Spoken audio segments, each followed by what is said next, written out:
Плюрализм мемлекетті эволюциялық жолмен дамытуға мүмкіндік береді. Бізде саяси көзқарасы әртүрлі партиялар бар. Кандидаттардың түрлі мәселе бойынша ұстанымдарының бірдей болмауда заңды құбылыс. Бірақ көзқарастары мүлде қабыспайтын ымырасыз қарсыластардың өзіне ортақ құндылықтар бар. Ол біздің қасиетті отанымыз және қастерлі тәуелсіздігіміз. Мен бұл туралы тәуелсіздік бәрінен қымбат атты мақаламда айттым.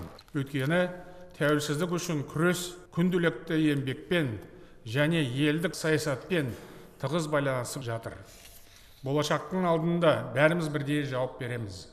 Кейінгі ұрпақ кімнің саяси ұстанымы қандай болғанына мән береді. Аға буынның оларға қандай мемлекетті мирас еткеніне қарап, бүгінгі күнін бағалайтын болады.